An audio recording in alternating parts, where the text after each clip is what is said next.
Bom dia, querido. Você pode trazer seu dízimo e sua oferta, se você trouxe. Eu não sei se a partir dessa sexta-feira ou da outra, nós vamos ter aqui umas 2 ou 3 sextas-feiras um estudo sobre dinheiro. Aí a gente vai avisar no grupo, tá? Quem não tiver no grupo, a gente manda mensagem. Se esforce para vir, viu, gente? Porque a gente não gasta muito tempo aqui falando sobre dinheiro, mas a Bíblia fala mais de dinheiro do que de salvação. Se você não entendeu o que é dinheiro para Deus, e se Deus falou mais de dinheiro do que salvação na Bíblia, porque é mais difícil para o homem entender lidar com dinheiro do que lidar com salvação. Amém? Abre sua Bíblia em Êxodo, capítulo 14, no verso 15.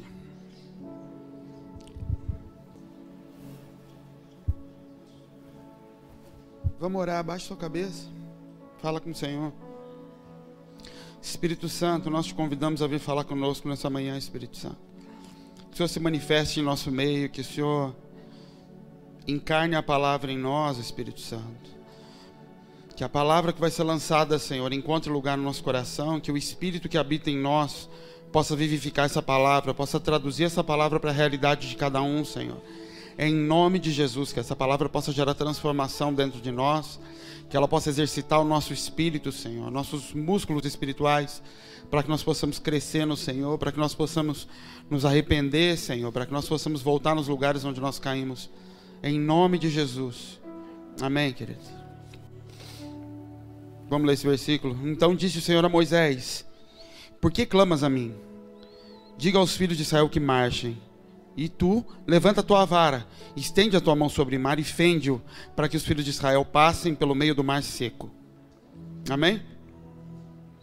Essa história, ela começa muito antes. Mas essa frase aqui, por que clamas a mim? Se você ler o versículo anterior, Moisés estava todo corajoso. O povo está diante do mar e o povo começa a clamar diante de Moisés. E Moisés fala: não, fiquem tranquilos, vocês vão ver o que Deus vai fazer. Verso 13, Moisés, porém, disse ao povo: não temam, fiquem quietos e vejam o livramento do Senhor que hoje fará, porque os egípcios que vocês veem hoje, nunca mais vocês vão ver para sempre. Ele dá uma palavra dura em cima de todo mundo. De repente, 2 versículos depois, Deus vira para ele e fala: por que você está clamando a mim? A palavra clama aqui é choro em voz alta, é lamento em voz alta. Tanto o clamais do povo clamando para Moisés, de Moisés clamando para Deus. Então o povo começa a chorar diante de Moisés: a gente vai morrer, o que Deus fez? E Moisés dá uma palavra para eles: fiquem quietos, vocês vão ver o que Deus vai fazer. Logo depois está Moisés chorando diante de Deus: e agora, o que vai acontecer? E Deus fala: por que você está clamando a mim? Só que a essência desse texto é Deus perguntando para Moisés: por que você está clamando?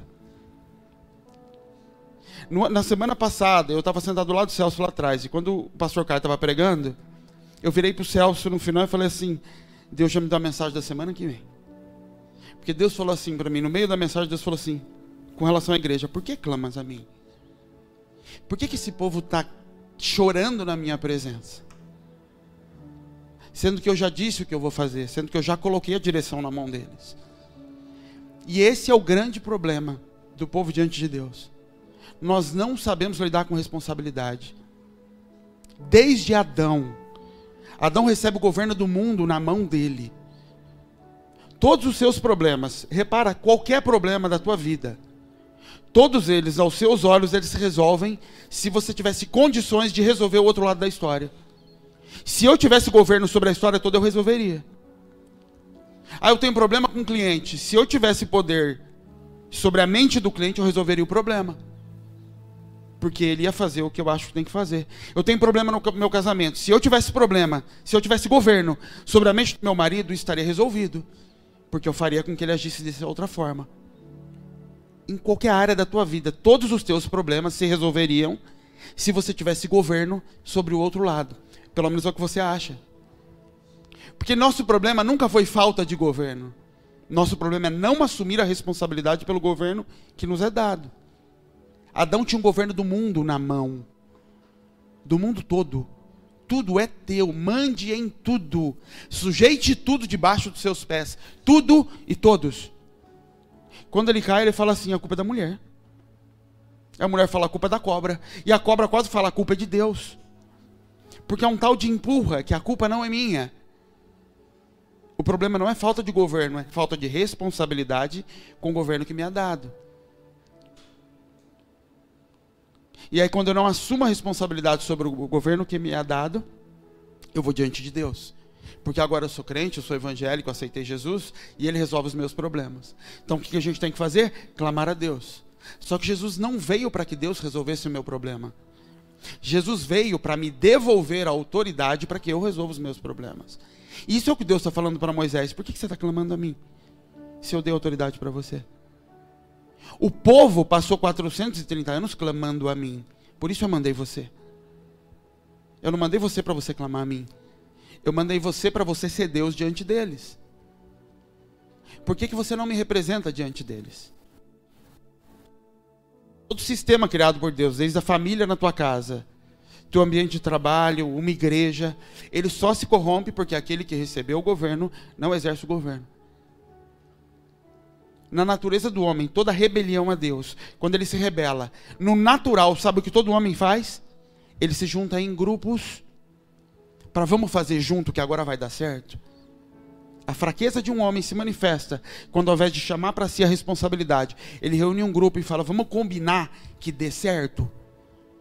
Isso é Nimrod. Eia, façamos tijolos. Vamos ficar juntos? Não vamos fazer o que Deus mandou. Vamos fazer diferente. Vamos combinar de cada um fazer um pouco. Isso é um casamento quando o homem não assume lugar. Ele começa a ter conversas. Já ouviu falar de discutir relação? E que isso não é natureza da mulher? Vamos discutir. Porque o que a mulher quer fazer? Ela quer sentar com o marido e discutir para entrar num acordo. E não foi assim que Deus criou. O que Deus criou é forme um homem. Esse homem vai aprender a sustentar a relação nas costas dele. Quando ele for capaz de fazer isso, Deus, a partir da matéria-prima dele, forma ela. Deus nunca começa nada em grupo, em conjunto. Não funciona. Deus começa através de um que assume e fala, pode bater. Eu vou sustentar, eu vou segurar. Isso é Deus com Moisés. Quando o povo sai do Egito depois de 430 anos, tinham milhões de pessoas seguindo Moisés. Imagina que 430 anos antes, tinha menos, mas tinham milhares pelo menos. Aquelas milhares, a Bíblia diz que eram mais fortes do que todo o exército de Faraó. Deus não vira para aquele povo e encoraja aquele povo a ser forte. Use das armas que vocês têm, não. Deus pega um dali, separa e fala, é você quem vai libertar. Um vai conduzir o povo todo. O problema é que esse um, quando não entende quem é e não assume o lugar que é, ele começa a terceirizar responsabilidades. Ele começa a compartilhar poder. E isso soa bem, soa bom. Isso na nossa sociedade é bom. Compartilhar a autoridade. Eu vou dar um pouquinho para cada um. E Moisés começa quando Deus encontra Moisés no deserto. Deus separa Moisés. Moisés mata o egípcio, tenta fazer no braço dele, tem que fugir. Passa 40 anos, Deus encontra Moisés. E Deus fala assim para Moisés, eu vim para libertar o povo. Você vai libertar o povo. E Deus diz assim, eles vão te ouvir. Deus está falando isso. Eles vão te ouvir. Entendeu, Moisés, o que eu estou dizendo? Sim, entendi. Volta a sua Bíblia, vamos ler esse texto. Acho que capítulo 4.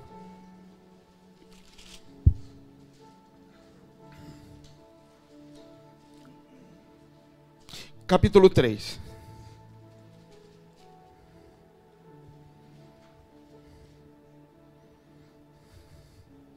Verso 18. E ouvirão a tua voz, e tu irás adiante dos anciões de Israel, ao rei do Egito, e eu vou lhe dizer, e vai lhes dizer, o Senhor, o Deus dos hebreus, nos encontrou. Agora, pois, deixa-nos ir, caminho de 3 dias para o deserto, para que sacrifiquemos ao Senhor nosso Deus. Então Deus fala assim para Moisés, olha, Deus conta toda a história para Moisés, do que ele vai fazer, do porquê ele vai fazer. E aí ele fala, eles vão te ouvir, Moisés. Você sozinho, quando chegar lá, procura os anciões do povo. Os mais maduros, os que governam o povo. Apesar de eles não terem liderança formal, pega os mais velhos. Vá com eles, junto com você. Você vai diante do faraó e fala, liberta o povo. Eles vão te ouvir, Moisés. Ouve o que eu estou te falando, Moisés. Eu te formei por 40 anos. Eu te chamei por libertador. Quando você falar, eles vão te ouvir, porque eu pus isso em você. Isso é Deus falando para Adão. Governa. Está debaixo de você, embora você não esteja vendo. Acredite no que eu estou falando. Aí chega lá no capítulo 4, verso 1. Então respondeu Moisés e disse: mas eis que eles não vão crer em mim. Não vão ouvir a minha voz. E eles vão dizer: o Senhor não te apareceu. Então Deus diz para ele: você tem governo. Você manda. Quando você falar, eles vão te ouvir.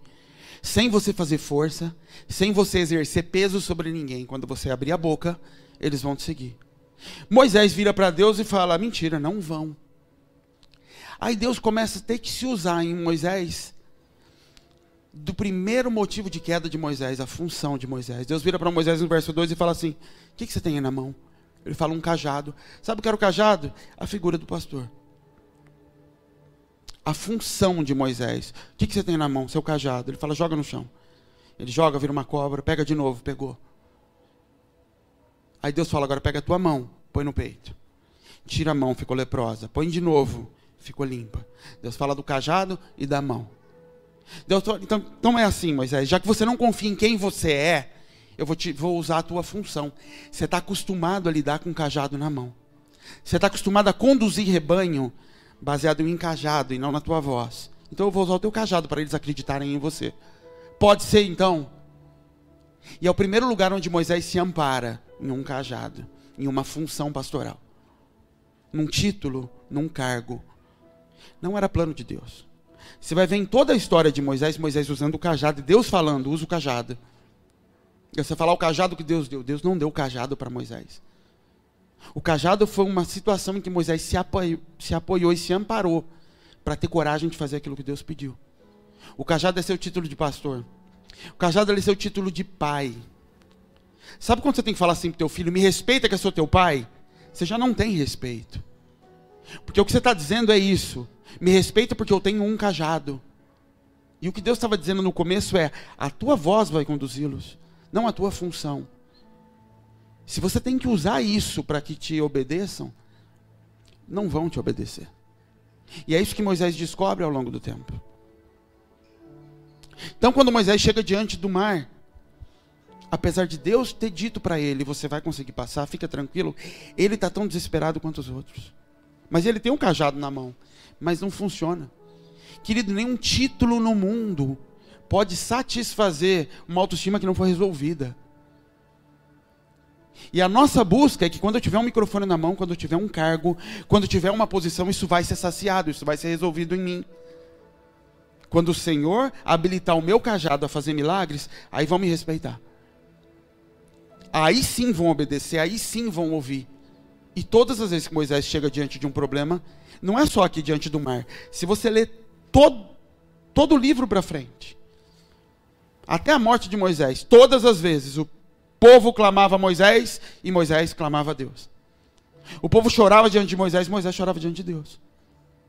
Apoiado em um cajado. E o que Deus disse no começo: se a tua voz não for suficiente, o cajado vai ser o motivo da tua queda. E é o motivo da queda de Moisés.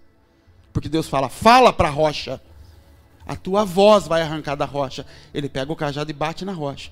E Deus fala: você perdeu a tua entrada agora. Porque a tua identidade está baseada não em quem eu gerei em você. A tua identidade está baseada em um cargo, em um título, em uma função. E por isso ela não consegue reunir pessoas. E por isso esse povo se rebela constantemente diante de Deus. Porque esse povo não conhecia Deus e teria de conhecer Deus através da figura de Moisés. É isso que Deus disse: você vai ser Deus diante deles. E mesmo depois do cajado, Deus ainda fala para ele. Então vai e fala. Ele fala: eu sou gago, eu sou pesado de língua. Eu não consigo. Deus fala: consegue, não consigo, consegue. Aí a Bíblia fala que Deus se enfureceu sobremaneira. Se irou muito, muito, muito. Deus falou: então chama o teu irmão. Teu irmão vai. Outro motivo de queda no ministério de Moisés. Não era para aquele homem estar lá. E Arão faz bezerro de ouro. E Arão se levanta junto com a irmã em rebelião contra Moisés. Porque não era para estar lá. Mas vai porque um homem não acredita e não exerce aquilo que Deus falou a respeito dele. Não se trata de sentimento, se trata de fé. Deus falou, então eu vou fazer. A formação é de dentro para fora, não é de fora para dentro. A manifestação é de dentro para fora. Eu estava assistindo esses dias, eu gosto muito de Globo Rural, aqueles programas de fazenda, de roça. E eu fiquei vendo aquelas plantações e fiquei pensando nisso depois. Quando você pega uma árvore com frutos variados, com sabores variados, você fala, de onde vem aquele sabor todo? De onde vem aquela quantidade? Aquilo vem da terra. Uma sementinha desse tamanho tem a capacidade de abrir e extrair da terra tudo o que precisa para manifestar aquilo para fora. Ali na terra tem gosto de kiwi. Eu só não tenho capacidade de separar isso ali na terra. Aquela semente tem. Ela tem a capacidade de separar ali de dentro só as substâncias que vão trazer aquilo que eu ponho na boca e sinto sabor. Não está na semente aquilo. O que a semente tem é a capacidade de gerar aquilo tudo. Por isso que a Bíblia diz que se a semente caindo na terra não morrer, ela fica sozinha. Porque aquela manifestação toda não tem a ver com a semente, tem a ver com a morte da semente. Ou seja, é de dentro para fora que essa manifestação acontece. Deus não vem sobre a semente e enfeita a semente e coloca em cima da semente uma árvore. A semente é que acredita naquilo que ela é, se entrega naquilo, e quando ela se entrega, aquilo é manifesto de dentro para fora. Isso é a diferença do governo de Davi e do governo de Saul. Saul tem a função na mão, Golias está gritando do outro lado, e aquilo não gera coragem diante dele. E Golias naquele momento ia estar diante de Deus, clamando a Deus. E Deus ia virar para Golias e falar, por que clamas a mim? Se eu já te dei o título, te dei a coroa, te dei uma espada, te dei tamanho para enfrentar esse gigante. E aí vem Davi do outro lado, sem o cajado, sem o título, e fala, eu tenho que ir nesse lugar, eu tenho que ir diante desse homem, porque era de dentro para fora aquilo que gritava em Davi. Toda rebelião sobre a face da terra, ela começa porque alguém que recebeu responsabilidade não exerceu da forma correta. Sabe por que filhos são rebeldes? Um filho não nasce querendo ser rebelde. Toda rebelião ela se dá quando ela olha para uma liderança que não manifesta as características que Deus deu para se liderar. Então uma criança, quando ela cresce debaixo de um pai, de uma mãe, que governam baseado no título e não baseado em justiça. Toda criança que cresce olhando para um pai e para uma mãe, que ela fala assim, não está certo o que ela está fazendo, não está certo o que ele está fazendo, está errado o que ele faz com a minha mãe, está errado o que ele faz com o meu pai, mas como ele tem um título de meu pai, embora ele não exerça corretamente, isso não tem a ver com Deus, tá? Isso tem a ver com o senso de justiça. Como ele tem um título de pai, eu sou obrigado a me submeter a essa liderança. Isso gera um rebelde. Que no dia em que eu puder me ver livre disso daí, eu nunca mais vou me submeter a figuras. Eu vou me submeter ao meu senso de justiça. E aí você tem um rebelde formado. E você não confessa com a boca, eu vou me submeter ao meu senso de justiça. Você fala assim, eu vou me submeter ao que é certo. E por isso você se sente justificado. Porque você se submete ao que é certo. Certo para quem? Para você. Então qualquer figura de autoridade que apareça sobre a tua vida agora, você repele. Você não quer. Eu não respeito figuras de autoridade. Você vai ter que provar para mim que é certo o que você faz. Que o que você está fazendo é bom para mim. E temos um rebelde. Justificado. E ele está em paz com ele mesmo. Poxa, é o certo. E Deus olha lá de cima e fecha as portas. Porque Deus rejeita o soberbo. Deus não abre a mão para a rebelião. Deus não se dobra ao rebelde de forma alguma. E o céu se fecha. E você todo bem intencionado buscando ao Senhor e o céu fechado. Porque uma semente de rebelião foi plantada pelo teu pai, pela tua mãe, que exerceram o governo de forma errada. Então quando você clama a Deus e o céu não se abre diante de você, você fala, mas é injusto. E Deus fala, não é injusto. O teu pai plantou isso. E eu sou justo. Porque se seu pai tivesse deixado 1 milhão de herança para você, mesmo você sendo corrupto e pervertido, eu não tocaria nesse dinheiro. Ele é teu porque o teu pai deixou. Mas o que ele deixou de errado também é teu. E quando é que eu vou arrumar isso agora? Você vai arrumar se dobrando mesmo sem concordar. Você vai arrumar se submetendo agora a essa autoridade corrompida. Moisés é pai de rebeldes. Moisés tem uma legião de rebeldes seguindo ele a todo momento, olhando para ele e falando: não parece Deus o que você está fazendo, está faltando comida. Isso não é Deus. Porque Moisés não manifestava Deus em si, ele manifestava em uma função, apoiado em um cajado. E a todo momento clama Moisés, Moisés clama a Deus. Clama Moisés, Moisés clama a Deus. Até que Moisés se cansa. Até que a irmã e o irmão começam a virar para ele e falar: você profetiza? Eu também profetizo. Você flui no ministério? Eu também. Por que eu tenho que obedecer você? Você é pastor? Eu também sou. Você tem um cajado? Eu também tenho. Eu sei tanto quanto você, Moisés. Eu sei mais do que você, Moisés. Isso é o que eles falam, Números 12. Eles viram para Moisés e falam: se Deus fala com você, ele fala com a gente também. Ele também profetiza por nós. Por que é que a gente tem que te ouvir? Você está fazendo coisa errada. Você casou com uma mulher cuxita. Você casou com uma mulher de fora. Eles começam agora. Homens que não se submeteram a Moisés, porque em Moisés mas pelo cargo que Moisés recebeu, pelo cajado de Moisés, eles começam a julgar a vida de Moisés. Moisés está fora da lei. Moisés casou com uma mulher que não podia. O que é certo, é o que eles estão falando. O que é certo. E não é certo o que Moisés fez. Então vem cá, vamos ter uma conversa, Moisés. Vamos rever essa liderança. E aí Deus tem que vir arrebentar com os dois. E fala: epa. Eu falo mesmo em profecia com todo mundo. Com Moisés é diferente. Com Moisés eu falo na face dele. Com Moisés eu coloco dentro dele o que ele tem para fazer. Não confundam. Isso é o que Deus está falando para os dois. Eles se olhassem e falam assim: mas não parece ser isso não. Deus fala: eu sei, ele escolheu andar num cajado. Não era para ele estar clamando desesperado diante de mim, na hora que os problemas acontecem. Mas foi uma escolha dele. Isso não muda o que eu fiz. Isso não muda o que eu coloquei dentro dele. E como eu vou reagir quando vocês agirem assim com ele. Moisés gera gente rebelde. Porque Moisés tinha um nível de intimidade com Deus que ele não manifestava quando estava com os homens. Ele tinha um lugar em Deus que os outros, quando olhavam, conseguiam olhar para Moisés e ver Moisés no mesmo lugar que eles. Então eles viram para Moisés e falam: a gente está no mesmo lugar. A gente profetiza igual. Deus vem e fala: não, papai, não é assim. Vocês acham que é igual. Não é igual. Agora quem criou isso foi Moisés. Quando Moisés começou a governar baseado em ter um cargo e um título, e não em uma identidade. E aí ele gera esses filhos rebeldes lá na frente. E é por isso que depois existe tanta dificuldade dentro da igreja. De filhos conseguindo se relacionar com Deus.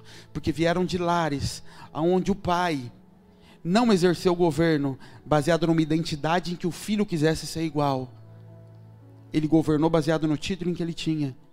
E quando o filho olhava, ele falava: eu não quero ser desse jeito. Quando eu tiver governo sobre a minha casa, vai ser diferente. E aí ele começa a gerar mulheres que não respeitam os maridos. Porque elas passaram anos para se livrar debaixo de um governo autoritário e injusto, e elas não querem agora correr o risco de outro homem mandando nelas. E homens que vieram de lares, onde a mulher dava ordem para o marido. Então quando ele chega em casa, ele encontra aquela mulher que agora quer mandar. E aí o pau fecha. E ninguém tem razão. Porque o que todo mundo está buscando nessa casa, justiça. E nossa justiça é trapo de imundícia. A única forma de eu encontrar justiça, querida, é eu esquecendo o que é justo, o que é certo, o que é errado, e me submetendo à palavra. Por isso que todo relacionamento com Deus, ele começa pela lei. Faça porque está escrito. Faça porque foi dito. Não é porque você está sentindo, você não vai sentir nada. É só depois que você vai começar a sentir, é só depois que isso vai virar carne em você. Mas a nossa luta pelo que é certo e que é errado, que é certo. O que é certo e que é errado, queridos? Deus é amor. É bom, eu posso ler um monte de história aqui. Deus mandou matar os meninos, as crianças de peito. Deus briga com Saul porque Saul não matou as crianças, não matou todo mundo que era para matar. Deus é amor. Deus vai condenar o fogo do inferno, seus inimigos. Deus é amor. O que é certo e o que é errado? A gente precisa parar de ler a Bíblia como um livro de lei. Você já parou para pensar que Moisés cresceu numa casa totalmente corrompida? Moisés cresceu dentro de um palácio onde uma mulher enganou o seu pai para criar um filho. Moisés cresceu debaixo de mentira e de engano. Mas foi Deus que mandou? Não, Deus não mandou nada. Foi o que Deus arrumou ali. Assim como você pegar a sua história de vida, tem um monte de caminhos que você pode pegar e Deus fala, bom, é o que ajeitou. O que Deus vai fazer no fim? Ele vai te colocar num caminho para te endireitar. Mas isso não muda o fato de que aquela mulher mentiu para o próprio pai, para criar um menino escondido lá dentro. É mentira e pronto. É engano. E aí, Deus é mentiroso? E aí, mas Deus não é Deus das coisas corretas? Deus engana? Querido, Deus não deve satisfação do que Ele faz. O que é certo e o que é errado? Meu marido outro dia mandou eu calar a boca. E daí? Ah, é errado. Eu não sei o que você estava falando. Eu não sei o quanto você estava falando. Eu não sei quantas vezes ele falou para você, para, pelo amor de Deus. Pelo amor de Deus, filha, para. Até que saiu um cala a boca. Ai, meu marido é grosso, ele é um... Eu não sei. O problema é que a gente é cheio dos certos e errados. Baseado nos nossos padrões. E a gente adora pegar a Bíblia como pedra sobre os outros, sobre o pecado dos outros, mas odeia pegar a Bíblia como pão para a minha própria vida. Por que você não come ao invés de tacar? Porque quando sua esposa te afrontar, você não lembra que você suporta, ao invés de você pegar e bater nela e falar, se sujeite a mim. É uma escolha, aqui tem as duas coisas. A nossa escolha é sempre que o outro lado está errado. Que as coisas não estão andando porque eu não consigo governar o outro lado. Um homem mudou a história do mundo inteiro, sem mudar a cabeça de ninguém. Jesus. Jesus não governou ninguém. Ele conduziu pessoas, ele mostrou coisas para pessoas. A única pessoa sobre quem ele teve que manter domínio e governo foi sobre si. Sai da cruz, não vou sair. Não quero ir, mas vou ficar. Pai, afasta isso de mim, eu não quero passar por isso. Mas eu vou fazer o que o Senhor quer, não é o que eu quero. Não funciona, querido. Essas conversas de marido e mulher, sabe quantas? Eu já tive aconselhamento com a Bel com tudo quanto é gente que você pode imaginar ao longo da vida. Em 18 anos de casado, com terapeuta, com psicólogo, com pastor de todo tipo. Eu só não fui na macumba, o resto tudo a gente fez dentro da igreja. Nunca funcionou. Nunca e nunca vai funcionar. Precisa querendo inventar um jeito diferente do que Deus fez. Deus criou um homem, que fez esse homem frutificar e depois falou, agora morre e eu gero ela. Não tem outro jeito. Para, querido, de ficar querendo ter conversas com a tua esposa, de ficar explicando para ela, conduzindo ela e enfiando o dedo na cara dela. Não vai acontecer. E aí você vai diante de Deus, eu não sei mais o que eu faço. E Deus vai falar, por que clamas a mim? O que você tem na mão? Não tem um cajado que você pediu? Você não tem o título de marido que você pediu, meu filho? Então estende a mão sobre o mar vai abrir. Tudo que eu tinha para dar, eu já dei. Eu já te entreguei, eu já te dei Cristo, eu já te dei o Espírito, eu já te dei o meu Espírito. O que mais você quer? Até quando você vai continuar colocando a culpa do que acontece do lado de fora? É porque eu não sei, é porque eu não entendo, é porque eu não conheço, é porque eu não participei, é porque um monte de coisa, é porque desde Adão, todo mundo tem uma desculpa para não ser aquilo que tem que ser. Desde que o mundo é mundo. A única pessoa que não deu desculpa na vida foi Satanás. O único que não se desculpou, falou, é isso aí mesmo, eu não presto. E Deus falou, perdeu as pernas, vai comer pó. Ele falou, tá bom. O único que não dá desculpa para Deus é Satanás, porque ele sabe que Deus sonda os corações, você que não sabe. Por isso que você consegue mentir. Mentir para você, mentir para os outros. Justificar teu próprio coração. Eu não entendi, eu não sabia. É porque você acha que Deus ficou cego. Como Satanás sabe que Deus não é cego, ele nem se desculpa, ele fala, eu fiz mesmo.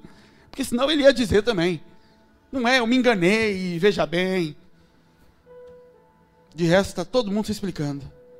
E Deus está dizendo, por que está clamando a mim? Eu já dei o que eu tinha para dar. Eu te dei uma palavra, você vai ser isso. E aí quando você clama a Deus, o Senhor resolve falando, por que você está falando comigo? Eu te entreguei. Eu já liberei uma palavra de autoridade. Se não está acontecendo, é porque você está agindo errado. Porque eu já te dei uma chave. Se a porta não está abrindo, você está usando a chave errada.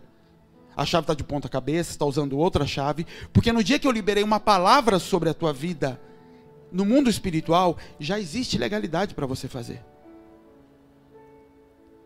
Deus dá orientação para Moisés. Pega o cajado, estende a mão em cima do mar, o mar vai abrir. Mas tinha que ser mais, o que Deus esperava era mais ou menos assim. Moisés olhava, o exército está lá, o mar está aqui. E Moisés fala, deixa eu ter uma ideia aqui. Deixa eu pensar o que eu vou fazer. Porque Deus falou que a gente ia destruir eles todos. Um texto antes Deus está falando, eu vou destruir diante de todos vocês. Então era hora de Moisés começar a pensar assim, qual é a estratégia que vai acontecer aqui? E podia ser que não fosse o mar abrir. O que Deus está dizendo para Moisés é, Moisés, se você não tivesse falado comigo e a sua ideia fosse, eu vou tocar com o cajado na areia, e vai levantar aqui um vendaval de areia, vai matar todos eles, eles iam morrer com areia. É isso que Deus estava dizendo para Moisés. Ou Deus ia colocar dentro de Moisés a ideia do mar. Mas o que Deus estava dizendo é, vai fluir de dentro de você, quando você assumir a responsabilidade. Por que você está clamando a mim, se eu já te dei autoridade para fazer? É porque eu não sei. Não sabe o quê? O que te falta? Te falta responsabilidade. Porque Moisés amava aquele lugar. Não tem nada que envaidece mais do que a glória, querido. Moisés vai diante de Deus e fala, Deus, eu quero ver tua face. Deus fala, não pode. Se você ver meu rosto, você vai morrer. Mas eu quero, não pode. Aí Deus fala, entra na beirada da pedra ali, eu vou passar, você vai ver minhas costas. Mas Moisés queria ver o rosto de Deus. Quando Moisés desce, o rosto de Moisés estava brilhando. E o povo começa a ver a glória de Deus na cara de Moisés. Moisés queria ver o rosto de Deus. Deus fala não, mas o povo começa a ver Deus no rosto de Moisés. Deus já estava dizendo, essa curiosidade é só curiosidade. Porque o que vai mudar o mundo é eles me verem em você e não você ver minha face. O que muda o mundo é eles verem a minha glória em você e não você ver a minha glória. E Moisés gosta daquilo. E a Bíblia diz que quando para de brilhar, ele fica um tempo sem a presença de Deus, e para de brilhar, ele coloca um pano na cara, para que as pessoas não vissem que parou de brilhar. Aí quando ele voltava diante de Deus e voltava a brilhar, ele tirava o pano. E aquilo criava uma atmosfera religiosa em torno de Moisés. O apóstolo, o profeta, ou qualquer coisa que não pode ser tocado. O rosto dele brilha, e se está coberto, não pergunta. Tem mistério, irmão. Tem manto aí, está com pano na cara. Vaidade. Mas aquilo só servia para alimentar o próprio Moisés. Porque um homem que foi chamado por Deus, quando Moisés profetiza Jesus, ele fala assim, Deus vai levantar um profeta do meu nível. Ele está falando que Jesus ia vir no nível dele. Para você ter uma ideia, o tamanho que Deus colocou Moisés sobre a terra. Mas Moisés não viveu isso tudo. Porque ele não teve capacidade de negar o berço em que ele foi criado, a natureza que foi gerada dentro dele, amparado por mulheres, para agora se tornar referência de Deus na terra. Para tirar o pano da cara, para jogar o cajado fora e falar, olhem para mim. Daqui de dentro vão sair respostas. Para onde a gente vai? Vamos indo. Como que vai pagar? Vai pagar. Ele estava o tempo todo lá no canto, implorando a Deus esses problemas, que já estavam dentro dele para ser resolvido. Deus não vai resolver, querido, entenda isso. Não vai acontecer, não vai. Você pode orar o quanto quiser, você pode agradar o coração de Deus, você pode louvar. Se você não assumir responsabilidade de morrer, de se entregar, de assumir a responsabilidade por fazer acontecer aquilo que Deus te deu, não tem convergência de ideias que faça acontecer. Na verdade, a queda de todo o ministério, ela está vinculada a um homem abrir mão da visão que Deus deu em função do crescimento. e começar a permitir que um monte de pessoas e um monte de gente comecem a trazer demandas em função do povo, vamos ser nisso, em função do povo, em função da publicidade, em função de uma série de coisas, e começa a se ceder. Porque começa a se compartilhar uma essência que Deus deu para ele. Não vai funcionar, querido. Você sentar na tua casa e ter conversas. E eu não estou dizendo que você tem que impor nada. O governo não precisa impor. O governo é sentido, é percebido. Eu falava muito isso com a Bel no começo, com a Helena. Falava, você me vê precisar gritar com elas? Porque quando eu falo, ela obedece. Sem gritar, sem falar que eu sou pai. Só de falar. Da onde veio isso? Isso veio porque Deus me deu isso. Deus também te deu isso, mãe. O problema é que você não acredita que Deus deu. Você não se sente empossada dessa autoridade. Você não se sente empossado dessa autoridade. Você fala que sente. Você fala que é tal coisa que Deus falou. Na prática, você não é. Na prática, você gagueja na hora de exercer. Na prática, você fala sem ter fé. Firme fundamento, certeza do que eu não vejo, que vai andar. Então eu busco essa estrutura através de sociedade com pessoas. Vamos ter conversas para fazer acontecer. Gente, vamos lá, ajudem, vamos fazer para dar certo. O governo de Deus não se manifesta dessa forma. Você pode manifestar qualquer coisa e pode dar certo, mas você não está manifestando o governo de Deus. Você está manifestando boa vontade das pessoas, você está manifestando interesse das pessoas. E você está alimentando o espírito de rebeldia nas pessoas. Alimentando que pessoas vão se submeter e obedecer porque elas concordam. Porque elas acham correto o que você está falando. Enquanto Deus está querendo matar essas pessoas e levar elas para outros caminhos que elas não conhecem, você está alimentando. Que é assim mesmo, é porque concorda comigo. É porque eu entendi que esse é o caminho correto. O cajado, querido, ele pode até conduzir. Quando a Bíblia conta a história de Elias e de Eliseu, Elias é pai espiritual de Eliseu. Elias é um grande profeta na Bíblia. 1 Reis conta a história de Elias. Quando Elias morre, Eliseu segue Elias até o fim da vida. E aí Elias é levado numa carruagem de fogo, ele pega a capa de Elias, rasga a capa de Elias e assume o lugar de Elias agora. São dois profetas, um na sequência de outro. Tem uma história de Elias em que um menino morre.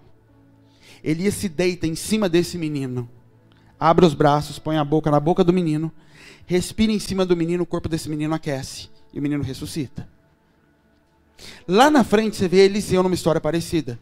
Eliseu estava na casa de uma mulher, a mulher gostava dele, via que ele era um homem de Deus, construiu um quarto para ele ficar, para quando ele estivesse viajando por ali, ele se hospedava na casa dela com o esposo dela. Aí ele chama essa mulher, ele manda Geazi, o servo dele, chama a mulher aqui. Ela vem e ele pergunta para ela, o que te falta? Eu quero te dar um presente, eu quero honrar o que você está fazendo por mim. Ela fala, olha, eu tenho tudo, eu não tenho filho. Eu queria ter filho. E aí ele fala para ela, ano que vem, nessa mesma época, você vai estar segurando o menino no colo. Ela fala, não fala isso para mim, não me faz promessa, você vai estar segurando o menino no colo. Passa um ano, o bebê está no colo dela. Passado algum tempo, esse menino tem uma dor de cabeça, cai e morre.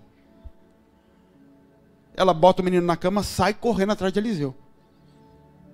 E chega lá desesperado diante de Eliseu e fala, por que você fez isso comigo? Eu estava bem sem filho, você me deu um filho, morreu. O que Eliseu faz? Pega o cajado, dá na mão de Geazi e fala assim, leva lá e põe em cima do menino. Pegue a minha função pastoral, minha função ministerial, e vai lá e resolve o problema. E o que acontece? Chega lá, não resolve o problema. Ela pega Eliseu e sai correndo com Eliseu. Não, você tem que ir lá, você tem que ir. E Eliseu vai atrás, quando chega lá descobre. E aí Eliseu tem a brilhante ideia de lembrar o que o pai dele tinha feito. O que meu pai fez quando o menino morreu? Deita em cima do menino. Fica um tempinho, o menino não ressuscita, esquenta um pouco o corpo, ele sai, volta, deita de novo, o menino ressuscita. Querido, cajado não gera vida. Função pastoral não transfere vida. Enquanto você se submeter à função que eu exerço, que o teu pai exerce, por causa da função, você pode até fluir em alguma coisa, você não vai receber a vida que você tem que receber. Enquanto a tua obediência estiver vinculada à função que alguém exerce, você pode até cumprir algumas coisas, mas não recebe transferência de vida. Hereditariedade, ela não é passada por causa da função, por ter nascido naquela casa. Um filho que era nascido na casa de Abraão não era filho de Abraão, até que ele se submetia ao corte de Abraão, circuncidado, agora faz parte da família de Abraão. Você pode ter nascido dentro dessa casa, você não vai receber a descendência dessa casa enquanto você não for circuncidado, enquanto você não parar de esconder a tua intimidade. O filho pode nascer, mas a morte vai perseguir esse filho. A vida você não recebe, porque a vida é transferida pelo corpo do profeta e não pelo cajado do profeta. É a vida dele que transfere essa vida para você, não é a função pastoral. Enquanto a tua obediência tiver, porque o pastor está lá na frente, ele é pastor, e se ele é pastor eu tenho que ouvir, você pode ouvir, você pode acontecer aqui dentro da tua casa, dentro da casa dos teus pais. Enquanto a tua submissão ao teu pai foi porque ele é pai e eu tenho que obedecer, por causa do título, você pode até ficar bem lá dentro, mas você não recebe o que precisa receber no mundo espiritual, porque isso não é honra. Enquanto você não se deitar nos pés dele, do homem que existe como remidor sobre a tua casa e sobre a tua vida, ele não pode deitar remissão sobre você. Olha para Ruth, se deitando nos pés de um bêbado. Quando ele estiver embriagado, você deita no pé dele. Se submeta a um bêbado e ele te dá descendência. Porque não tem a ver com o bêbado, tem a ver com a tua postura. E eu não submeto a ele porque ele está são ou porque ele está bêbado. Eu submeto por quem ele é. Isso foi um erro de cão. Ele é meu pai, mas ele está bêbado, ele não sabe o que está falando. Deus fala, não interessa o que ele está falando. E aí quando aquele menino zomba de um pai bêbado, aquele menino amaldiçoa toda uma descendência até os dias de hoje. Aquele menino amaldiçoa 1/3 da população da terra. Porque ele respeitava Noé pela função que Noé exercia, porque Noé construía barco, porque Noé fluía, porque Noé tinha poder. Mas quando ele via Noé bêbado, não. Essa é a diferença do governo de Davi. Saul está louco, Saul está endemoniado. Mas quem sou eu para abrir a boca contra a vida de Saul? Deus fala, esse tem um coração igual ao meu coração. Esse entende do que eu estou falando. Não tem a ver com Saul. Saul não desfrutou em nada de todas as vezes que Davi se ajoelhou diante dele, mesmo ele estando errado. Saul não desfruta disso, Deus não está preocupado com isso. Deus está preocupado que Davi manifeste o governo do Cristo sobre a terra. Deus está preocupado é que você consiga manifestar Jesus dentro da tua casa, dentro do teu ministério. Isso só vai acontecer quando você entender o princípio que existe por trás disso. Isso é princípio, querido. Você não precisa se dobrar diante do cajado. E se o seu se dobrar e a tua obediência for em função do cajado, você não vai receber vida. Você pode receber como ovelha, condução, comida. Entenda que nem tudo que dá certo na tua vida significa uma bênção de Deus, é bênção do teu pai. Você entende que Deus tem herança, e Deus tem compromisso e propósito e dívida com os teus pais, para bem e para mal? Entenda que o que você está colhendo não é significado de aprovação de Deus, e nem de desaprovação. Tua felicidade, tua prosperidade, tua qualquer coisa, não é significado de aprovação de Deus ao teu comportamento. Não necessariamente. Isso é dívida com os teus pais.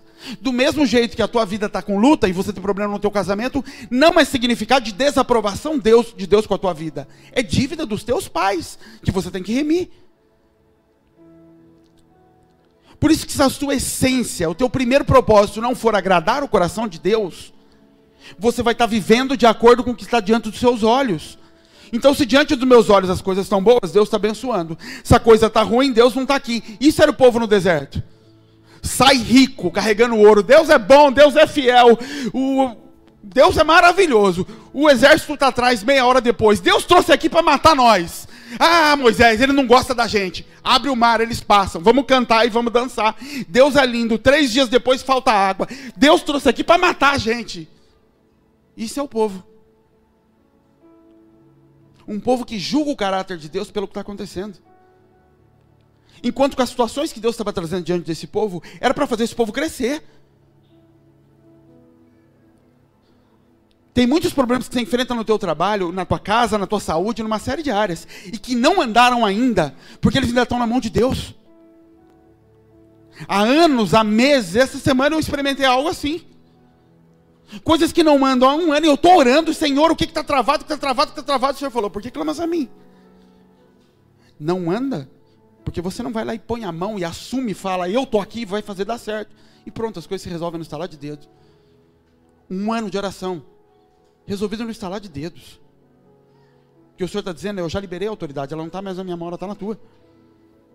Depois que Deus colocou Jesus na terra, já não estava mais em Deus a salvação do mundo. Estava em Jesus. E Deus lá no céu estava torcendo, vai filho, porque está em você. Eu entreguei a autoridade para você, não está mais em mim. A educação dos teus filhos não está mais em Deus, está em você. Teu casamento não está em Deus, está em você. A autoridade é isso. E é diante disso que o diabo se dobra. Diante de autoridade. Se é pai, a autoridade é tua. Para tudo. Para abençoar e para amaldiçoar. Se é mãe, a autoridade é tua. Para abençoar e para amaldiçoar. Então, mãe, para de orar que tua casa está uma bagunça. Bote ordem na tua casa. Não é Deus quem vai arrumar a bagunça da tua casa, é você. Você, minha filha, tem que parar de orar para Deus, porque, muda o meu caráter, muda meu jeito, para com essa ladainha. Mude você. Pare de fazer. Ninguém mais vai ficar falando para você, nem eu. Está na tua mão fazer ou não fazer. Porque depois que Deus entregou a maturidade, querido, a maturidade chegou e Deus entregou a autoridade, esquece. Está na tua mão. Por que clamas a mim? Continue marchando. Alguém mandou parar de marchar? Mudou alguma coisa na palavra que eu disse a respeito de vocês? Que vocês vão chegar, que vocês vão fazer? Não mudou nada. Mas vocês estão tentando fazer da minha casa o que era a casa de vocês. Um lugar onde vocês não conheceram a autoridade. A autoridade foi apresentada de forma corrompida. E agora vocês descobriram um Deus que pega no colo e tem mais poder do que aqueles que me pegavam no colo antes. Aqueles não podiam resolver. Esse Deus pode. Então eu continuo no colo dele, clamando a ele para mudar as coisas. Deus não vai resolver aquilo que depende de você e de mim resolver. Não adianta seguir o cajado. Não adianta seguir o fluxo. Ninguém, com exceção de Caleb e de Josué, ninguém entra na terra. Só os filhos. Nem Moisés, nem nenhum daqueles que clamavam o tempo todo. Clamando a Deus. Igreja, vamos levantar um clamor. Depende, que clamor é esse? Às vezes não é clamor, é autoridade que tem que ser exercida. Ou a gente vai ficar rodando atrás de um cajado. Uma vida andando atrás de um cajado. Em que tem nuvem em cima, tem luz à noite, mas não gera nada. Deus está dizendo, não é o cajado, é a identidade de Abraão que vocês precisam receber. Não adianta você ficar obedecendo, escrevendo numa cadernetinha. O pastor falou para eu fazer isso, falou para fazer isso. O que eu faço agora, pastor? Não sei, você tem um Espírito Santo, fala com ele. Eu não sei, você tem autoridade no teu casamento. Se você não consegue exercer, você quer que eu te fale o que você vai fazer? É difícil até para mim, eu vou falar para a tua também. Isso é Josué, virando para o povo e falando, eu não sei vocês. Eu e a minha casa serviremos ao Senhor. Está todo mundo maduro aqui. Já entramos, já conheceram, já foram circuncidados. Eu e minha casa serviremos. Esse texto é lindo, todo mundo conhece. Lê o contexto. o que ele está dizendo, ó, é problema de vocês. Se vocês fizerem direito, vai dar certo. Se fizer errado, vai dar errado. Minha casa já decidiu, nós vamos servir. Vocês escolhem, porque a idolatria estava lascada lá no meio. Aquele povo era cheio de estátua no meio das tendas. Jesus estava dizendo, a minha casa vai.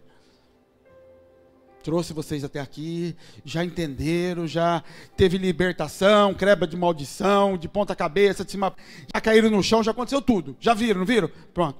Eu e minha casa serviremos ao Senhor. Quanto a vocês, eu não sei. O que acontece depois desse texto de Moisés?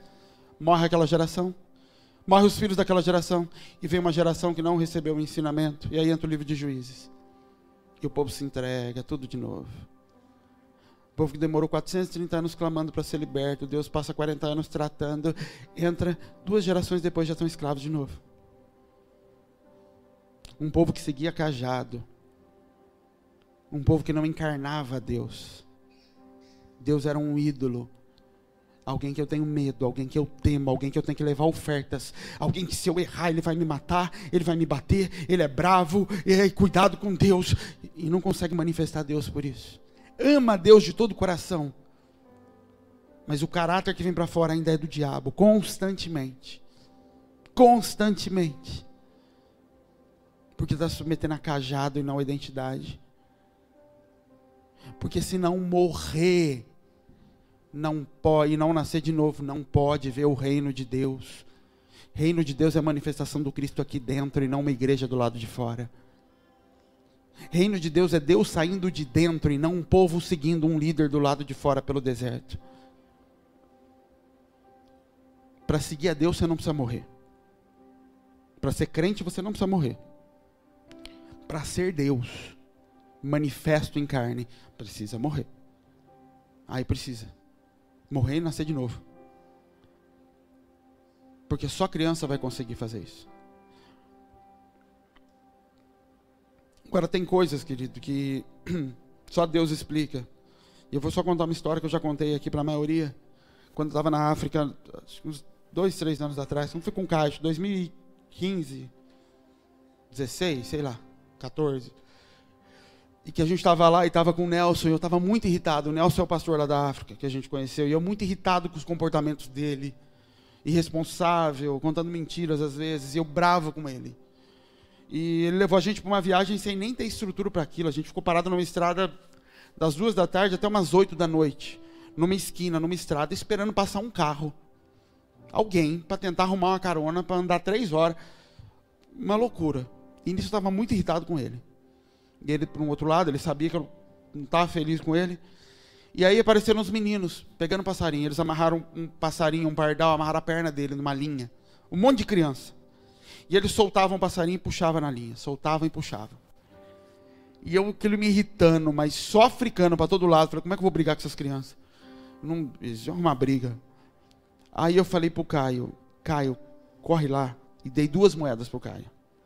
Que pra gente era tipo 10 centavos de real. Pra eles, era 5 reais, sei lá. Pra eles era dinheiro. Caio, vai lá e compra esse passarinho dos meninos. E o Caio correu atrás dele, deu as moedas para ele e trouxe o passarinho. Quando ele trouxe o passarinho, a meninada veio tudo atrás. O que os brancos vão fazer com o passarinho? E ficaram em volta da gente, eu querendo soltar o passarinho. E aí o Caio tentando tocar as crianças para eles ficarem longe, e a gente tentando soltar o passarinho. Até que eu fui perto de um mato e soltei. O passarinho não conseguia mais voar. Ele dava pulos, batia a asa um pouco e caía. Porque ele machucou a asa. E largamos, falei, seja o que Deus quiser. Pelo menos as crianças não vão conseguir mais pegar. Quando eu sentei, Deus falou comigo, ele falou assim, isso aí. E ele estava falando a respeito do Nelson. Ele falou, isso foi o que eu fiz por vocês. O diabo fazia isso com vocês, vocês estavam presos. Eu paguei um preço para comprar vocês. Para dar liberdade a vocês. Ele falou, o problema é que alguns foram tão feridos e machucados na mão do diabo, que eles não conseguem mais voar. Eles são livres, mas são limitados na capacidade de manifestar a natureza deles. E ele falou isso do Nelson. E falou isso de forma geral. Que nem todos vão conseguir manifestar de forma plena a natureza que Deus tinha.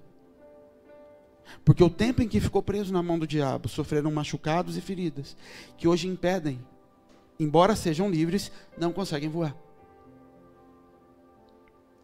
Isso não é para você se acostumar, porque aquele passarinho tinha muito mais chance de ser pego de novo, porque ele estava machucado.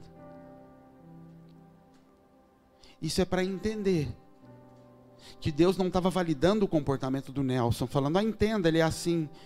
Deus estava dizendo, eu tenho cura para ele também. Mas ele não vai conseguir. Não tente forçar que ele seja transformado, ele não vai. O Nelson é isso. O Nelson vai me pregar por aí, ele vai andar. O Nelson passa 3 dias no monte, em jejum, sem descer de lá. Esse é o Nelson. Mas ele não consegue manifestar Jesus. Ele ainda tem hábitos dos pais, dos africanos, aquela coisa toda mística, toda errada. Ele ainda tem aquilo tudo dentro dele. Ele ainda é religioso, ele ainda pisa em cima dos mais novos, como todo africano faz. Ele ainda se utiliza do cajado para ter uma cadeira maior para sentar na frente da igreja. Ele ainda faz tudo isso. O que Deus estava dizendo é, não adianta. Eu comprei a vida dele. Deus não estava dizendo que tem que ser assim. Você pode estar limitado em algumas áreas e não conseguir chegar em alguns lugares que você vê os outros chegando por causa disso. Machucaram tua asa em áreas que hoje é muito difícil.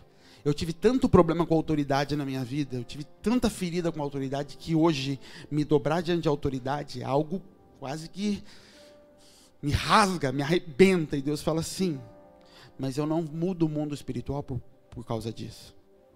Eu posso te entender, te amo do mesmo jeito, você vai vir morar no céu comigo. Mas aí na terra, se você não conseguir vencer essa dor e entrar no meu plano e fluir do jeito que eu ensinei, não adianta. Eu vou continuar te amando, não confunda amor com aprovação. Não confunda as duas coisas.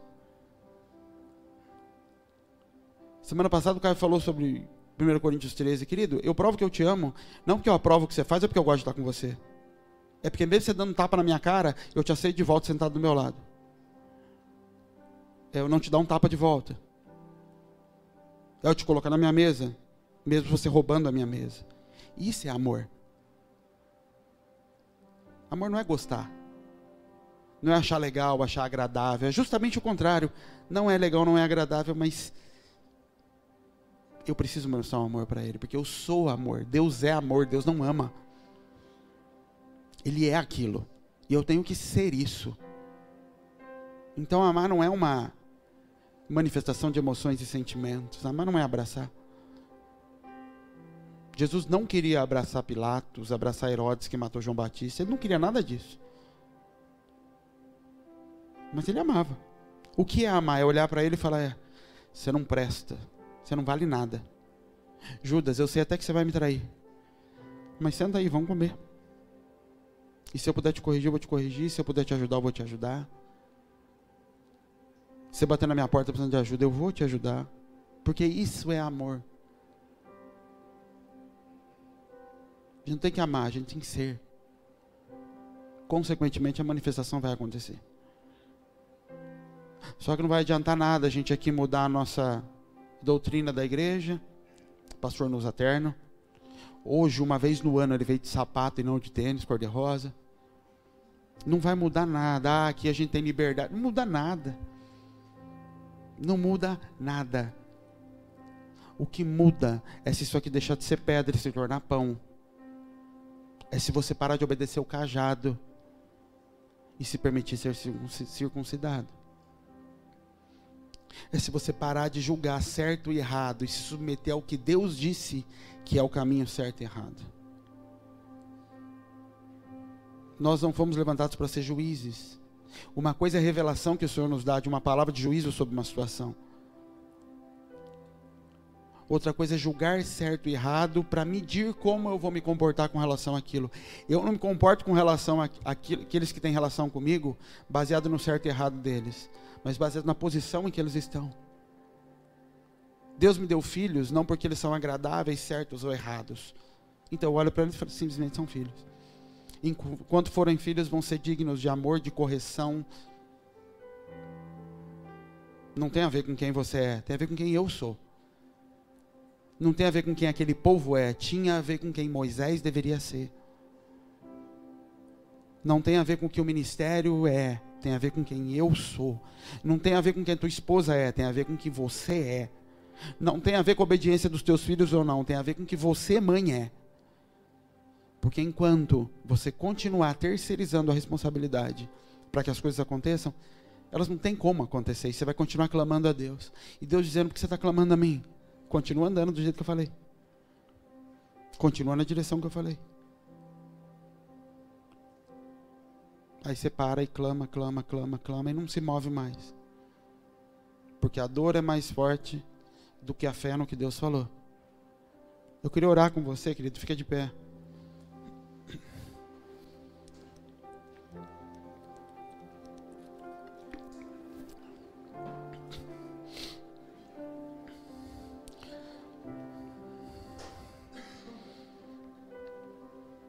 Querido, se nem toda a Bíblia escrita serviu para resolver o problema de todo mundo, embora ela tenha todo o pão necessário, ela não resolveu o problema de todo mundo.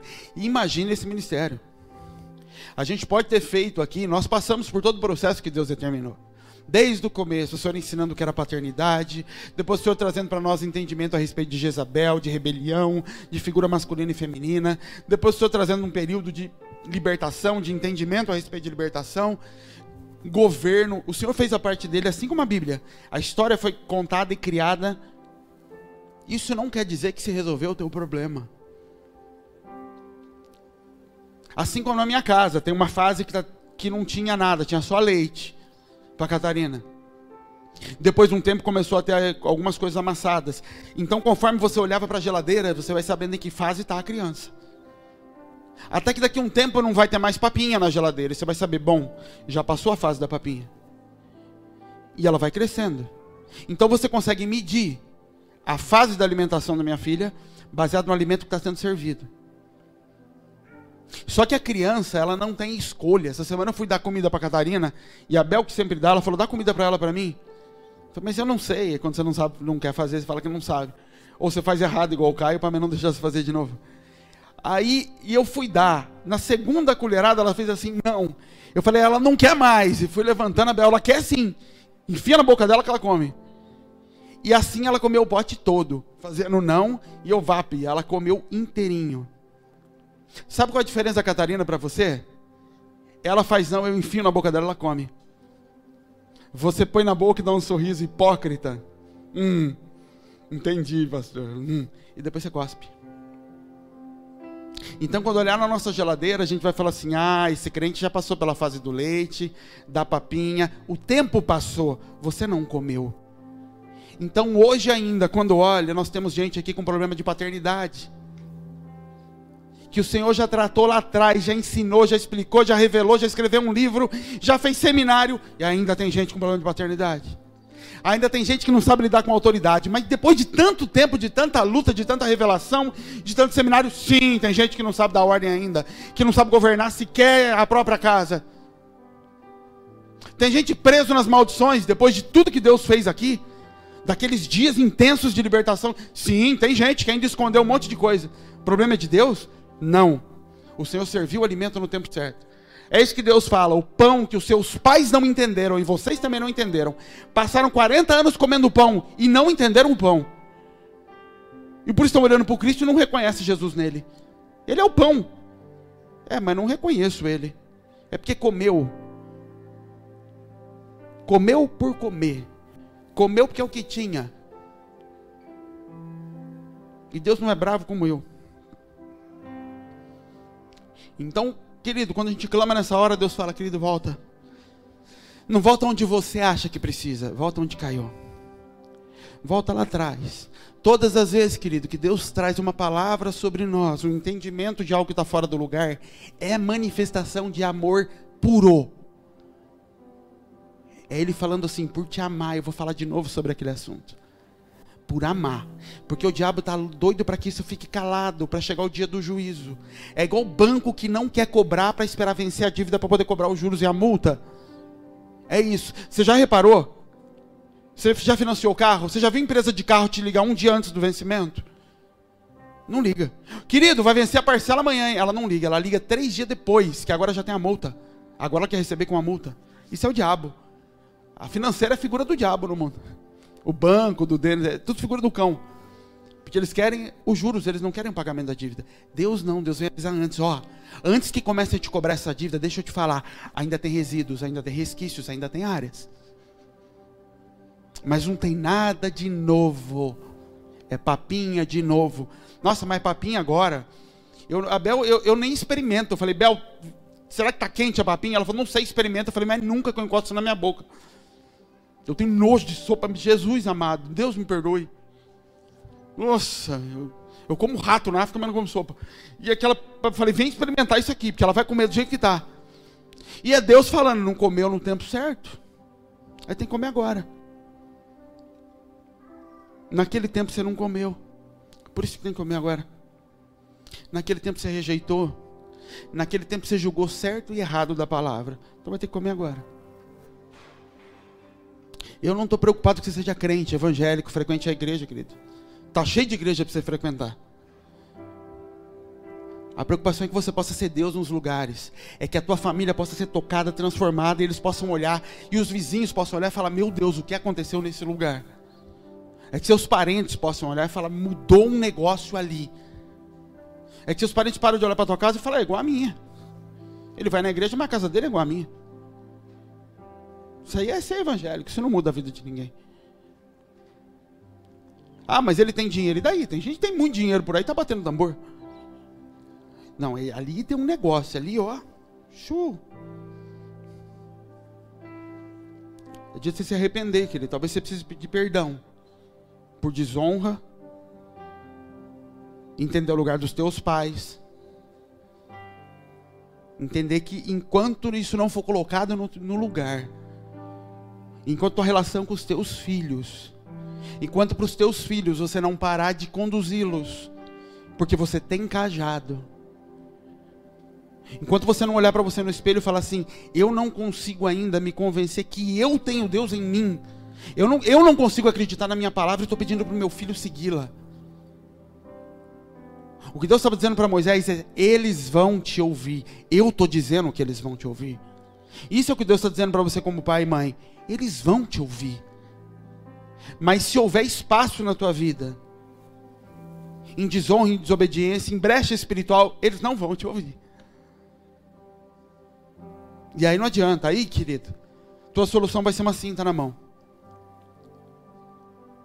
Tua solução vai você pegar o cajado e ficar batendo na ovelha. E aí você acabou de gerar um rebelde. Porque ela vai crescer doida para sair debaixo dessa opressão. Louco para ter a própria vida. Louco para ter uma mulher que ele possa mandar. Louca para ter um marido que não abra um A para mim, porque eu pago as minhas contas, eu sou dono da minha casa. E tudo que vai acontecer nessa casa, pode acontecer tudo. A única coisa que não vai acontecer é a manifestação de Deus. Qualquer coisa vai acontecer, menos a manifestação do Pai. Porque você arruma a casa. Você permite que Ele entre e governe esse lugar do jeito dEle. Coloque as coisas no lugar do jeito dEle. A maioria dos problemas que a gente está enfrentando, que você está enfrentando, não tem a ver com o tempo de Deus. E Deus está dizendo, por que clamas a mim? Por que você está orando e jejuando tanto? Se submeta ao caminho que eu coloquei. Volta lá atrás, come o que eu dei.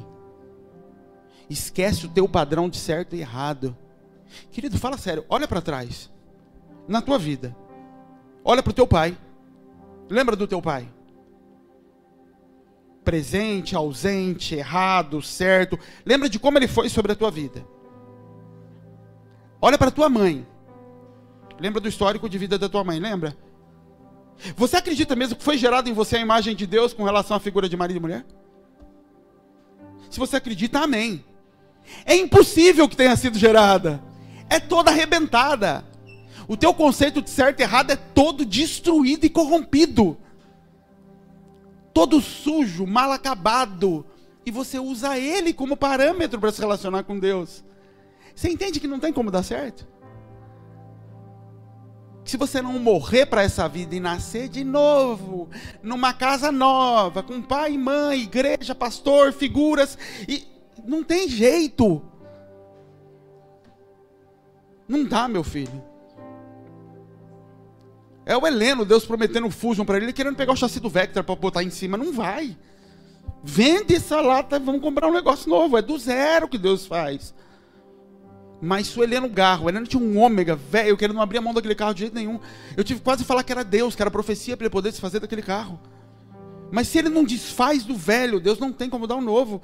Enquanto você for apaixonado por essa vida bagunçada que você tem, enquanto você for apaixonado por essas emoções todas destruídas, você não vai conseguir viver um novo de Deus. E vai estar constantemente clamando a Deus, clamando a Deus, clamando a Deus. O pastor que é ruim, o pastor que não me ama, aquele lá que é isso, aquilo. Todo mundo está errado. Porque as pessoas não se encaixam no padrão que foi criado sobre a tua vida. Todo destruído, todo corrompido, cheio de abuso, cheio de abandono. E você está procurando peças de Cristo que encaixem e satisfaçam. Deus fala, eu não vou arrumar essa porcaria que você tem. Eu vou te dar uma nova. Mas você não entrega a velha. E você não entrega a velha porque você acha que a nova é errada. Porque o teu padrão é a velha.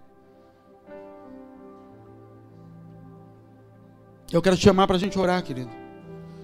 Se Deus falou com você em alguma dessas coisas, se você quer confessar coisas diante do Senhor, se arrepender, pedir perdão, seja o que for, vem aqui na frente, se ajoelha, vamos orar. Mas entenda, é o teu caminho, eu e minha casa serviremos ao Senhor. Você, eu não sei para onde você vai. Eu vou. Eu já estou indo.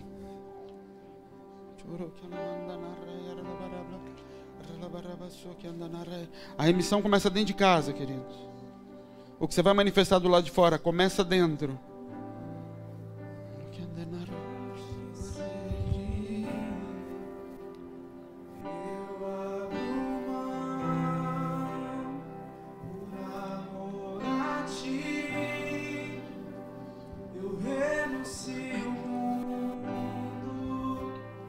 Pra te seguir, eu abro mão por amor a ti. Eu renuncio o mundo só pra te seguir. Eu abro mão por amor a ti. Renuncio o mundo só pra te seguir.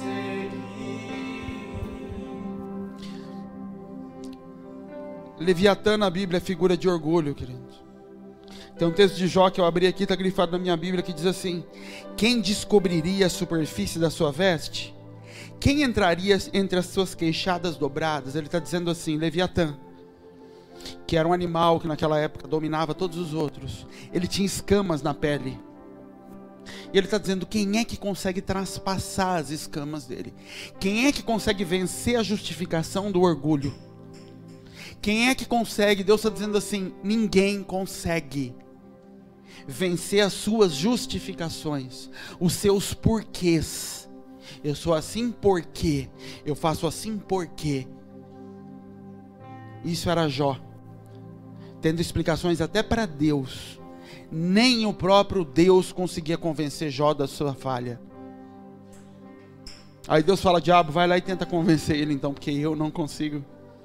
Ele é tão certo, ele é tão justo, ele paga todos os que tem que fazer, ele faz. E Deus fala, mas ele não me conhece, ele acha que é capaz.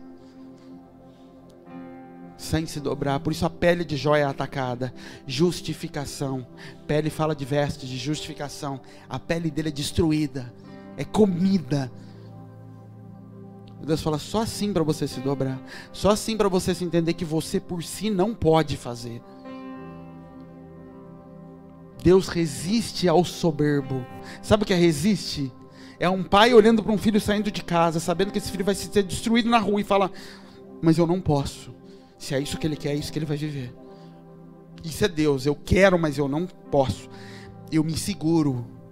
Mas enquanto a tua justificação for mais forte, enquanto as tuas explicações forem mais fortes do que o que eu disse que é certo e que é errado, eu não posso fazer. Está sempre na nossa mão, querido. E a maior dor de Deus como pai é ver filhos ao longo das eras se perdendo, porque escolhem sustentar a natureza dos seus próprios pais. São tão apaixonados por aquela natureza, mesmo sem saber. São tão agarrados nessa natureza que não conseguem abrir mão daquilo de jeito nenhum. É meu jeito. O Satanás também tem o jeito dele. Isso não quer dizer que é certo. Não é o meu jeito, não é o seu jeito, é o jeito de Jesus. Não é o jeito de Paulo, é o jeito de Jesus. Pai, nós te agradecemos por esse dia, Senhor, pela tua graça, pelo teu Espírito Santo, pela tua porta de misericórdia que mais uma vez o Senhor abre diante de nós, Pai, porque constantemente o Senhor abre portas de misericórdia diante de nós, Jesus. Nós te agradecemos, Espírito Santo, por tudo que o Senhor tem feito sobre a nossa casa, Pai, por tudo que o Senhor tem liberado sobre nós, Jesus. Nós te agradecemos pela tua misericórdia, Pai, porque o Senhor vem, Senhor, com um abraço de amor sobre nós, todas as vezes que nós nos entregamos, Senhor, aos teus caminhos, Pai. Porque o Senhor abre, Senhor, portas onde não existem, Deus amado. Porque o Senhor abre dias, Pai amado, em fim de vida, Pai. Em nome de Jesus nós te agradecemos por restauração, Senhor. Por novos caminhos, Senhor. Nós te agradecemos, Pai, por novas histórias sendo traçadas onde Satanás, Senhor, tinha como certa a vitória dele. Em nome do Senhor Jesus, Pai, que o Senhor estabeleça descendências curadas e saradas, Pai. Senhor, que pessoas parem de seguir cajado, Pai, e se submetam à circuncisão, Deus. Que pessoas entendem que cajado, embora conduza, ele não gera vida, Senhor. Que cajado pode manter a união, Senhor, mas ele não gera multiplicação, Pai. Em nome do Senhor Jesus, Pai. Em nome do Senhor Jesus, Pai amado. Que nós entendamos, Senhor, que o Senhor nunca chamou Adão de pai, que o Senhor nunca se chamou de pai, mas o Senhor prometeu multiplicação para aquele homem, Senhor. Porque era a natureza dele se multiplicar. Que pai não é título, Senhor. Pai é a natureza, Senhor. Uma natureza que frutifique e por isso multiplica. Põe esse entendimento dentro de nós, Pai, em nome de Jesus, em nome de Jesus. Amém, Senhor. Deus abençoe, querido. Nós vamos cear. Você acha que eu não lembro, cara? Você até me envergonha assim, cara. Pode servir. Querido, fique no teu lugar, nós vamos servir a ceia.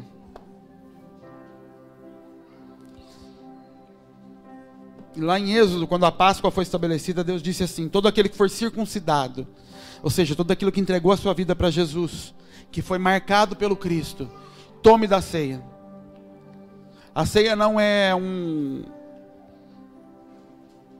simbolismo apenas que nós temos na igreja. Nós estamos declarando que nós fazemos parte da mesa de Cristo, que nós somos filhos.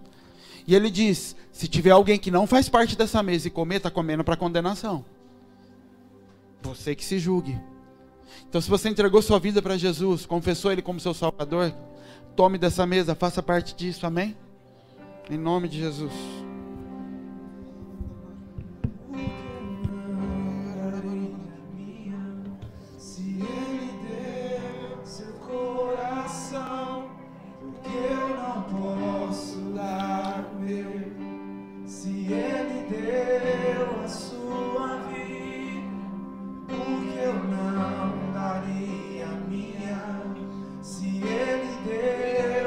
Coração, porque eu não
deu a sua vida, porque eu não daria a minha a Ele. Querido, coma do pão e toma do cálice, tendo entendimento. Amém. Que beleza.